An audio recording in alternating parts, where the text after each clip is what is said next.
पुराने लोग किसी एक विचार से प्रभावित होते थे तो कहते थे लाख रुपए की बात कही है, और फिर कहते थे लाख रुपए की बात पता लगी है तो मैं तुम्हें बताऊंगा, तुम मेरे पास आना। और बड़ा एहसान करके बताते थे, और दूसरा भी गदगद होके सुनता था और मानता था, और जिंदगी में परिवर्तन आता था। अब तुम व्हाट्सएप लिए बैठे हैं, इधर हमने बोला नहीं, उससे पहले इतना वायरल कर दिया जाता है, हमको ही लगता है कि जैसे हम भी शायद किसी और की बात बोल रहे हैं, हमारा ही पराया हो जाता है। और चलिए फैल जाए कोई बात नहीं, फायदा तो ले कोई, फायदा नहीं लेते, औरों को प्रभावित करने के लिए आगे से आगे सेंड करने में लगे हुए हैं। क्या करना है, किसी और को भेजना है, नहीं भेजना, पहले अपने दिल में जरूर भेजो, अपने मन में बैठाओ, और फिर देखो कि वो ज्ञान आपके जीवन में कितनी ऊंचाई लाता है, किस तरह से आपको ऊंचा करता है। हर दिन अपने आप को अंदर से ऊंचा बनाने की कोशिश करिए। तो ये समझ में आपको आ गया पहला पॉइंट कि परमात्मा ने अपनी दिव्य ऊर्जा हर किसी व्यक्ति के हृदय में छिपा दी, और उसे मौका दिया कि तुम जितना चाहो इसे जगाकर इसका फायदा ले सकते हो। तो ये क्लियर हो गया, सबको समझ में आ गया। फिर भगवान ने ये भी समझाया कि तुम्हारा सबका ध्यान बाहर ज़्यादा लगता है, अंदर नहीं। अंदर आंखें बंद करके बैठ नहीं पाते, इसलिए ये चीज़ अंदर छिपाई गई, क्योंकि तुम्हें सब जगह ढूंढने की आदत है, अपने अंदर नहीं ढूंढते। वो आपने जो सुना होगा ना कि रायचंद चौधरी थे गुजरात के हीरा व्यापारी, उन दिनों ट्रेनें चलती थी, हवाई जहाज भी बहुत कम थे, कम लोगों के पास सुविधा थी। तो गुजरात से चलकर दिल्ली आ रहे थे, और ठगों को पता लग गया कि इनके पास हीरा है। पूरी रात जब वो सो जाए तो वो लोग खंगाले, और आगे से आगे गैंग को बेचते चले गए कि हम तो ढूंढ नहीं पाए, तुम ढूंढ लो, तुम्हें मिल जाए तो इतने पैसे हमें दे देना। जब दिल्ली तक पहुंच गए और वो ठग थक गए खोजते खोजते, तो जब ये उतर के और दिल्ली में कार में बैठने लगे, उन ठगों ने कार रोक ली और उनसे कहा कि अब तो आप समझ गए होंगे कि हम कौन हैं, लेकिन पूरी जिंदगी में आज तक ऐसा धोखा नहीं खाया जैसा आपने दिया। ये हमको पता है कि पक्का कि आपके पास चीज तो है, पर छिपाई कहाँ थी ये तो बता दो। तो थोड़ा सा कांच खोल के उनकी बात सुन रहा था रायचंद चौधरी। उसने धीरे से कहा, भैया मुझे पता था तुम सब जगह ढूंढोगे, रात में जिस बर्थ पे तुम सोते थे उसके तकिए के अंदर में रखता था। मुझे पता था कि तुम मेरी जगह खोजोगे, अपनी जगह नहीं खोज सकते, अपने सिर के नीचे नहीं खोज सकते, कहीं भी चले जाओ, और मैं उसको वहां छिपा के आराम से लंबी तान के सोता था, और तुम सारी रात परेशान होके घूमते थे, क्योंकि मुझे पता है कितना भी बुद्धिमान आदमी हो बाहर ढूंढता घूमेगा, अंदर नहीं ढूंढ सकता। तो हीरा सबके पास है, खोजोगे कहाँ? बाहर। उस बुढ़िया की तरह जिसकी अंगूठी खो गई थी घर के अंदर और ढूंढ रही थी सड़क पर, जब उससे पूछा अंदर क्यों नहीं ढूंढते जहां खोई है, बोले अंदर अंधेरा है ना, इसलिए मैं सोचते हैं पहले इधर ही ढूंढ लो, हो सकता है इधर गिर गई हो।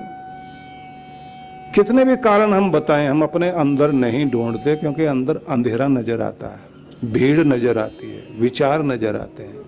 मस्तिष्क को करिए शांत और गुरु की विधि पकड़िए, अंदर खोजना शुरू कीजिए। हम अपनी कीमती चीज को दुनिया में लुटाते घूम रहे, बेकार में बिजी हैं, विदाउट वर्क बिजी, फालतू में बिजी। कहाँ बिजी? बिजी बहुत, काम कुछ भी नहीं। तो ऐसे बिजी होने का फायदा क्या? उधर बिजी हो जिधर व्यस्त होने से आपको परमात्मा का आनंद मिलता है और खुद की भी तरक्की होती है।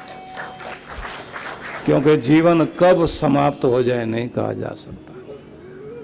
जितना जीवन है कीमती बनाओ। गुरुजनों के चरणों में लगने का अवसर परमात्मा ने आपको दिया, उसने चुना आपको। कोशिश करो वक्त हाथ से ना जाए। गुरु ने जो विधि दी उसे श्रद्धा पूर्वक करना शुरू करो। अपने अंदर की चुंबकीय शक्ति को जागृत करना शुरू करो, अपनी साधना से, मंत्र जाप से, गुरु की बताई विधि से। और उसके बाद ब्रह्मांड में फैली हुई देवताओं की दिव्य ऊर्जा से वो सब कुछ विभूतियां जो उनके पास सिद्धियां हैं, शक्तियां हैं, वो अपने जीवन में लाओ। आप कंगाल नहीं है, सब कुछ माला माल हो सकते हो, बस खींचना सीख जाओ। और गुरु ने विधि दे रखी है, पता नहीं हम कहां ध्यान लगाए बैठे हैं। जिन लोगों ने श्रद्धा से प्रयोग किया उन लोगों के जीवन में मैंने चमत्कार अद्भुत देखे हैं। एक सज्जन है दिल्ली में, जब कभी वो आते हैं मैं पूछता हूं क्या हाल चाल है, बोले इतनी कृपा है। अपनी गद्दी पर बैठता हूं रोज सुबह और महामाई की उपासना करता हूं, क्योंकि आपने जो विधि दी थी। तो आपने कहा था इष्ट देवी या इष्ट देव बताओ, तो मैंने कहा था कि महामाई की उपासना करता हूं। तो आपने मुझे कहा था इसको जगाओ, सिद्ध करो अपने मंत्र को। तो रोज अगर मैं ये कह दूं कि हे माँ मुझे इतना चाहिए आज, तो जब अपने बिजनेस वाली गद्दी पर बैठता हूं तो उतना ही लेके उठता हूं, रोज उतना ही मिलता है। कि आज तक कभी कमी नहीं रही, ना तो मेरे विश्वास में कमी रही और ना उसकी कृपा में कभी कमी रही।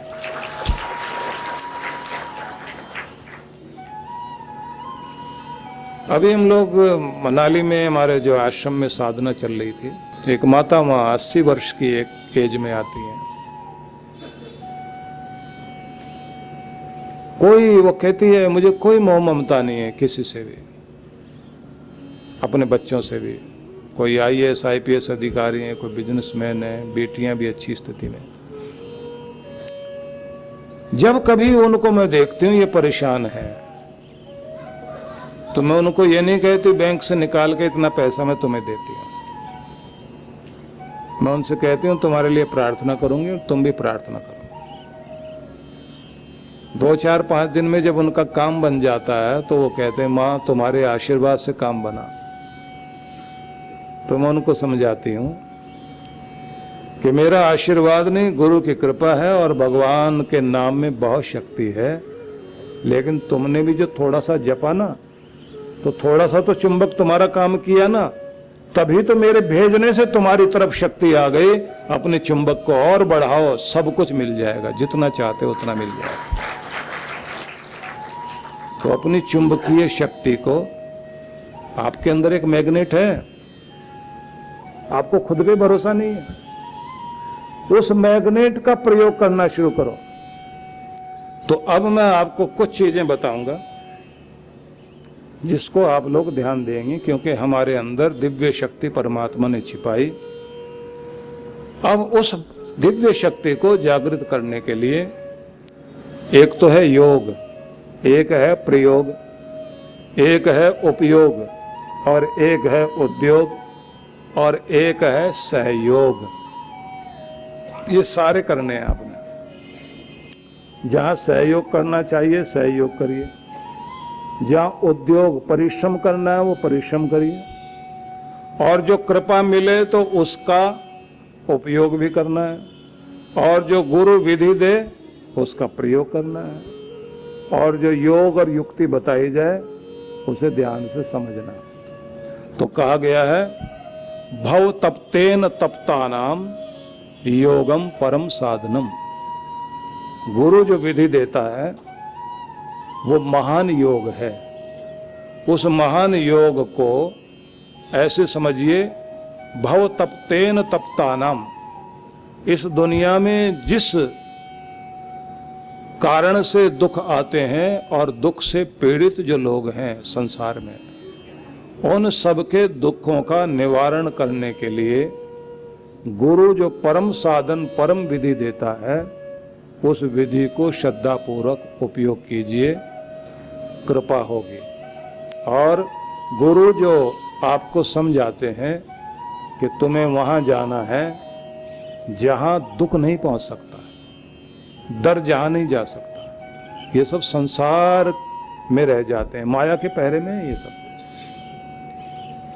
माया का प्रभाव जहाँ तक है वहाँ दुख भी है, भूख है, प्यास है, गरीबी है, बीमारी है, चिंता है, दबाव है, अन्याय है, अत्याचार है, और आलस्य भी है, अकर्मण्यता है, अज्ञान है, भ्रम है, जितनी जितनी भी पीड़ा देने वाली चीज़ें हैं वो माया के पहरे में है। लेकिन जहाँ जिस जगह रोज आपने अपनी हाजिरी लगानी है वो परमात्मा का दर, तो वहाँ कहा गया जहाँ काल ज्वाल नहीं, शीत आसन न बैर, दया देख निज धाम को, पायो भेद गंभीर। दयावती दयाबाई नाम से और सहजोबाई, ये दोनों सहेलियां थी, गुरु चरणदास की शिष्याएं। 300 साल पहले साधना करते करते बहुत ऊंचाई प्राप्त की। तो उन्होंने कहा कि देखो, परमात्मा का धाम वो है कि जहां ना तो काल की आग जलती, ना दुख, ना पीड़ा, ना परेशानियां। तुम्हारा धाम वही है, वहीं तुम्हें ध्यान लगाना चाहिए। वो परमात्मा के चरणों वाली जगह है, तो उस जगह अपने मन को जोड़ के बैठिए। वहाँ से आती हुई कृपा, मेहर, वो आपको ऐसे माला माल और निहाल कर देगी कि आपके जीवन में सब तरह की संपन्नता आ जाएगी। इसलिए जो संत भीका दास हुए ना, वो बोलते थे, भीका भूखा कोई नहीं, सबकी गठरी लाल। सबके पास लाल रतन हीरे जवाहरात हैं। भीका भूखा कोई नहीं, सबकी गठरी लाल। आंख खोल देखत नहीं, किस विध भय कंगाल। आंख खोलकर देखते नहीं है, क्यों कंगाल है ये कंगाल है नहीं। अपनी गठरी खोलो, गांठ खोलो, अंदर हीरे जवाहरात भरे पड़े हैं, भगवान ने सब तुम्हारे अंदर दे रखे हैं। बस इसको खोलना सीख जाइए, आप माला माल हो जाएंगे। अब 2-4 बातें सुन लेना ध्यान से, इसलिए मैंने पॉइंट टू पॉइंट आपको चीज़ें कही हैं, जिससे आपको पूरी चीज़ें क्लियर रहें कि कैसे कैसे आप इधर पहुंचेंगे। तो ये ध्यान रखिए,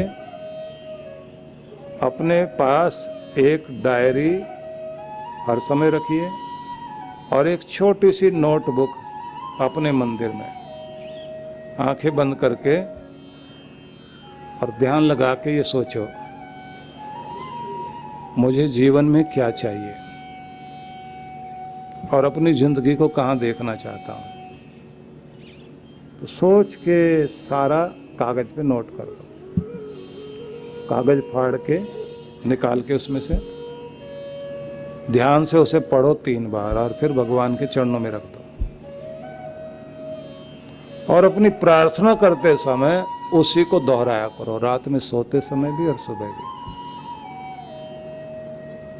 तो आपकी फाइल वहाँ चली जाएगी। तो एक ही खिड़की से सब काम होता है भगवान के यहाँ, बहुत सारी विंडो नहीं है, सिंगल विंडो वर्क चलता है ना वहाँ पर। एक ही जगह एप्लीकेशन देनी है, जगह जगह नहीं, अपने आप सब जगह से घूम फिर के आपके पास तो फाइल पूरी होकर वो रास्ता बन जाएगा। जब वो चीज़ मिलने वाली होगी, संयोग बन रहे होंगे, आप भी कर्म करेंगे, दूसरों का साथ मिलेगा, बस एफर्ट कर देना और चीज़ आपके हाथ में आ जाएगी। एक्शन तो करना पड़ेगा, क्योंकि भगवान ने जितने भी पशु पक्षी कीट पतंग है, सारी चिड़िया उड़ती दिखाई देती है ना। सबके कान में बोल रखा है कि खाना तुम्हारा रखा हुआ है, ढूंढ के खाना तुम्हारा काम है, तुम्हारे घोंसले में आके तुम्हारे मुंह में चोंच में नहीं डालूंगा। ढूंढो और अपना खाओ और गुणगान करो। तो मुंह में तो नहीं डालता ना भगवान लाके, वो तो आपको करना है। चींटी भी करती है, चिड़िया भी करती है, तो आप भी करो। कोई आए और आकर काम बना के चला जाए, ऐसे अपाहिज मत बनो। हाँ, जो चाहते हो उसे नोट करिए, उसके लिए एफर्ट करिए। दूसरी बात, अपनी आंतरिक शक्ति का जितना आप उपयोग करना सीख जाएंगे, उतना ही आप अपनी इच्छाओं को जो पाना चाहते हो उन्हें अपनी तरफ खींचने में सफल हो जाओगे। इसलिए आंतरिक शक्ति, अंदर की पावर को उसे बढ़ाने में लग जाओ, फिर वरदान मिलेंगे। हम लोग एक विद्या सिखाया करते हैं, वरदान विद्या, और वो सिखाते हैं तब जब ये गणेश लक्ष्मी महायज्ञ होता है ना, 108 कुंडों का यज्ञ होता है। तो मैं चाहता हूं जितनी भी भारत में ऋषि मुनियों ने विद्याएं दी, उस पर आपका अधिकार होना चाहिए। अपने घर में बैठकर उनका उपयोग करो और प्रभु की दया रहेगी, आप सब कुछ पाओगे, सारी चीजें हो जाएंगी, सब दया, सब मेहर होगी। भगवान श्री कृष्ण ने हम सभी के लिए जो संदेश दिया, आइए हम सभी उस पर अपना ध्यान ले जाएं। गीता में, भगवत गीता जो हम सभी हिंदू समाज के लिए, कहना चाहिए पूरे भारतीय समाज के लिए, एक ऐसा ग्रंथ जिस पर हाथ रखकर कोर्ट में भी एक हिंदू भगवान को मानने वाला कसम खाता है, गौ, गीता, गंगा, गायत्री और गुरु, इन्हें अत्यंत पावन माना गया है, उद्धारक माना गया है। पूरे संसार में जैसे हिमालय एक, गंगा एक, तो गीता भी एक। पूरी श्रद्धा रखनी चाहिए और ये ध्यान रखिए कि अगर हम अपने जीवन में सुख समृद्धि की, विजय की, सफलता की कामना करना चाहते हैं, अपनी समस्याओं को पार करते हुए जीतना चाहते हैं, तो गीता की तरफ जाना चाहिए। घर में गीता जरूर रखो, क्योंकि गीता के कारण ही 12 वर्षों तक वनों की खाक छानने वाले पांडवों को अपना साम्राज्य मिला था, जबकि धनुर्धर भी थे, शक्तिशाली थे, बुद्धिमान थे और धर्म के जानकार भी थे, लेकिन नसीब खुल नहीं रहा था। तो गीता ही प्रकट होना चाहती थी भगवान श्री कृष्ण के मुख से, रथ पर बैठे अर्जुन के, और कुरुक्षेत्र की भूमि में भगवान ने गीता सुनाई, जिसका परिणाम ये हुआ कि जिनका नसीब नहीं जाग रहा था, तो गीता से नसीब जागा, राज ऐश्वर्य भी मिला, अपना सम्मान भी मिला, और दुनिया के सामने सिर उठाकर खड़े हुए पांडव लोग। तो आप भी अगर चाहते हैं कि आपके जीवन में सब तरह से जीत हो, खुशियां आए, सुख समृद्धि आए, तो गीता जरूर घर में होनी चाहिए। और गीता को सुनो, गीता को पढ़ो। सभी ग्रंथ बहुत महत्वपूर्ण हैं। रामायण बहुत महत्वपूर्ण ग्रंथ है, भागवत महापुराण आप सुनते हैं, बड़ा महत्वपूर्ण ग्रंथ है। लेकिन गीता तो भगवान कृष्ण के मुख से प्रकट हुआ ग्रंथ है। जो भगवान के मुख से प्रकट हुई अमृतवाणी है, उससे बढ़कर कुछ भी नहीं हो सकता। इसलिए गीता जरूर होनी चाहिए। यही है वो पोथी जिसको सिर पे रखकर जर्मन स्कॉलर, महान फिलोसफर शोपेनहावर सड़कों पर नाचने लगा और कहने लगा इतना अद्भुत ग्रंथ अगर हमारे पास आ गया तो इससे बढ़कर खजाना दुनिया में नहीं हो सकता। सभी महान पुरुषों ने गीता को अपनाया, और अद्भुत बात तो यह है कि गीता कायर मन को भी वीरता की शक्ति देती है। कर्तव्यों से, जिम्मेदारियों से भागने वाले को जिम्मेदारी सिखाती है। जन्म भी सुधारती है, मरण भी सुधारती है। और मन में अशांति हो तो अशांति को दूर करती है। सभी लोग अपने जीवन में सुख चाहते हैं, खुशियां चाहते हैं, लेकिन ये सबको ध्यान नहीं है कि खुशियां टिकती हैं जिस पर वो पहले चीज लेकर आओ, और वो है शांति। अगर आपके मन में शांति है तो खुशी टिकेगी, घर में शांति है तो घर खुशहाल होगा, कारोबार में शांति है तो कारोबार बढ़ेगा, मोहल्ले में शांति है तो मोहल्ले की तरक्की, प्रदेश में शांति है तो प्रदेश की तरक्की, और किसी देश में शांति है तो उस देश की तरक्की जरूर होगी। इसलिए शांति पहले चाहिए, सुख बाद में मांगना। लोग कहते हैं सुख शांति आए, सुख शांति, भगवान सुख शांति देना। तो सुख पहले मांगते हैं, शांति बाद में। पहले कहना चाहिए भगवान शांति दो, शांति होगी तो सुख तो अपने आप आ जाएगा, क्योंकि पहले वो चीज तो बनाओ जिस पर सारी दीवार टिकेगी। नींव तो शांति है, लेकिन दिखाई देता सुख। भूल जाते हैं लोग, वही सुखी जिसके घर में शांति, वही सुखी जिसके मन में शांति, वही सुखी जिसकी कंपनी में शांति। और जहां लाल झंडा लेकर खड़े हो गए सबके सब, मुरादाबाद फरीदाबाद शुरू कर दिया, तो फिर सुख बढ़ेगा?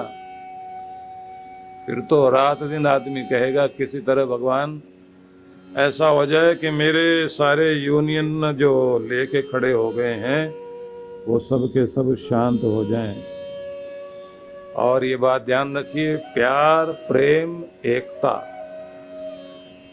शांति के कारण ही बनेगी। अशांति मन में आई तो प्रेम भी भाग जाएगा। कहते हैं ना कि मिट्टी की ईंटें एकता करती है, नींव बनती है, और मिट्टी पहले एकता करती है तो ईंट बनती है। मिट्टी की एकता ईंट बनाएगी, और ईंट की एकता दीवार बनाएगी, और दीवारों की एकता घर बनाएगी, और घर वालों की एकता घर को खुशहाल बनाएगी। इसलिए घर में एकता चाहिए, और घर की एकता का आधार प्रेम, और प्रेम का आधार सुख, और सुख का आधार शांति। तो इसी पे सब खड़ा होगा, सब टिकेगा इसी पर। तो कुछ भी करो, अपने घर में, मन में, जीवन में शांति लाइए। भगवान श्री कृष्ण कह रहे हैं, प्रशांत मनसम ह्येनम योगिनाम सुखम उत्तमम। यही बता रहे हैं वो। मेरे साथ बोलिए, प्रशांत मनसम ह्येनम योगिनम सुखम उत्तमम उपैति शांत रजसम ब्रह्मभूत कलमशम। भगवान ये कह रहे हैं, गीता का 6वां अध्याय 27वां श्लोक। प्रशांत मन जब किसी का हो जाता है, शांत नहीं, प्रशांत, थोड़ी देर के लिए शांति नहीं, प्रगाढ़ शांति। किसी के मन में गहरी और सदा टिकने वाली शांति आ जाए, स्थिरता आ जाए, ऐसे भगवान से जुड़े हुए भक्त में सुखमुत्तमम, सुखम उत्तमम, उत्तम सुख की प्राप्ति होती है। मतलब पहले शांति, फिर सुख। और अगर शांत मन नहीं है तो फिर सुखी भी नहीं हो पाओगे। आगे फिर कहते हैं उपैति शांत रजसम ब्रह्म भूत कलमशम, कि जब कोई प्रशांत मन निष्पाप रजोगुण रहित एवं ब्रह्म के साथ तादात्म्य अपने आप को जोड़कर जो चलता है, ऐसा योगी भक्त उत्तम सुख को प्राप्त करता है। मतलब हम सबको अपने अंदर के विचारों को, जो राजसिक विचार हैं और तामसिक विचार हैं, उन्हें भी ठीक करना चाहिए। कहते ना कि गलती चाहे किसी की भी हो, झुकता हमेशा वही है जिसे रिश्ते की कदर हो और निभाने की फिक्र हो। तो वो झुकेगा, नम्र पड़ेगा और क्या समझेगा कि मेरा रिश्ता मुझसे ज्यादा बड़ा है, मेरा गरूर और मेरी जिद बड़ी नहीं, मेरा रिश्ता ज्यादा बड़ा है। इसलिए झुकने से अगर मेरा घर संभलता है तो संभालना है। और जब आदमी सोचता है कि मेरी नाक बड़ी, मेरी मूंछ बड़ी, इधर हरियाणा में हम लोग जाते हैं तो वो कहते हैं कुत्ते की पूंछ और आदमी की मूंछ ऊपर रहनी चाहिए। अब जानवर के साथ क्यों जोड़ रहे अपने आप को भाई? सवाल रिश्तों का और प्रेम का है, ना यहाँ पूंछ का ना मूंछ का। जिसने रिश्ते संभाल लिए उसकी तो पूछ अपने आप बढ़ने लग जाती है, पूछताछ बढ़ने लग जाती है, हर कोई उसे पूछने लग जाता है। फिर ना मूंछ का सवाल ना पूंछ का सवाल। भगवान क्या कह रहे हैं?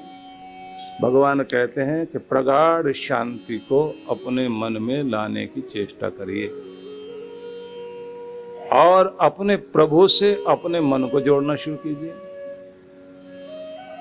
तब सुखम उत्तमम, उत्तमम सुखम, उत्तम सुख की प्राप्ति होगी। सुखी होना है तो आपके घर में रखा हुआ कीमती सामान सुखी करेगा, ऐसा नहीं। जब तक आपके जीने का ढंग ठीक नहीं होगा, लाइफस्टाइल ठीक नहीं होगी, तब तक आप उन चीजों से भी सुख नहीं भोग सकोगे। नहीं तो सारी चीजें मुंह चिढ़ाएंगी आपको। और दुखी इंसान तो अपने टीवी में से भी जब परेशान होता है ना, वही चीज ढूंढता है जिससे और रोना है। और कुछ कुछ तो रुमाल लेके बैठते हैं, कुछ तौलियां लेके बैठते हैं, सीरियल चल रहा है, ऐसे ऐसे आंसू पहुंच रहे बैठे। अपने को इतना दुखी करोगे और दुख से रिश्तेदारी जोड़ोगे तो रिश्तेदारी निभाने के लिए दुख फिर आएगा ना आपके पास। और कम से कम शाम को, रात को सोते समय तो दुख की और सनसनी पैदा करने वाली चीजें देख के मत सोना। नहीं तो आपके दिमाग में आपका जो अवचेतन मन है, सबकॉन्शियस माइंड, उसमें वो सब डाटा फीड हो जाएगा जो दुख वाला है, डर वाला है, चिंता वाला, परेशानी वाला। और फिर पूरे ब्रह्मांड से जो कॉस्मिक एनर्जी आती है, वो एनर्जी भी आपकी तरफ उसी चीज को भेजने लग जाएगी जिस चीज को आप बार बार सोच रहे हो, वही आपको मिलना शुरू हो जाएगा। इसलिए सफल लोग, खुशहाल लोग जब अच्छी चीजें सोच रहे होते हैं तो खुशियां उनको और मिल रही होती हैं। हंसने वाले को हंसी वाली बातें मिल रही होती हैं, झगड़े वाले को हर जगह झगड़े वाली चीजें मिल जाती हैं। तो शक्करखोर को शक्कर, टक्कर वाले को टक्कर मिलती जरूर है। तो अपने आप का ध्यान शक्कर पर लगाओ ना, क्यों टक्कर पर लगाते हो? मन को शांत करिए। जितना जितना मन आपका शांत होता जाएगा तो उतनी उतनी कृपा आपके ऊपर होती चली जाएगी। इसलिए सभी लोगों को हर दिन इस बात को ध्यान रखना है कि सबकी सब इच्छाएं तो पूरी होती नहीं, क्योंकि भगवान सब कुछ नहीं देता, बहुत कुछ देता है। सब कुछ तो किसी के पास भी नहीं, तो सब इच्छाएं किसी की पूरी नहीं होती। और आप लोग जानते हैं कि जब इच्छा पूरी नहीं होती तो क्रोध बढ़ता है, और इच्छा पूरी हो जाए तो लोभ बढ़ता है, और जब लोभ बढ़ता है तो फिर और के चक्कर में अपना जीना, हंसना, खेलना, गाना, गुनगुनाना, मुस्कुराना सब भूल जाएगा। रात दिन दौड़ रहा है लोभ के पीछे। इसलिए जितना दिया, जैसा दिया, जिस तरह का दिया, उतने को पाकर भगवान को धन्यवाद करना शुरू कर दीजिए, वाह वाह कहना शुरू कर दीजिए, आहा आहा कहना शुरू कर दीजिए। आह कहना नहीं, भगवान ये ना हो जाए। जो हो जाए, जो चाहते हो उसको याद करना शुरू कर दीजिए, उसी के लिए प्रार्थना कीजिए, उसी को मांगना शुरू कर दीजिए, आपकी झोली में खुशियां आनी शुरू हो जाएंगी। बस ये याद कर लीजिए।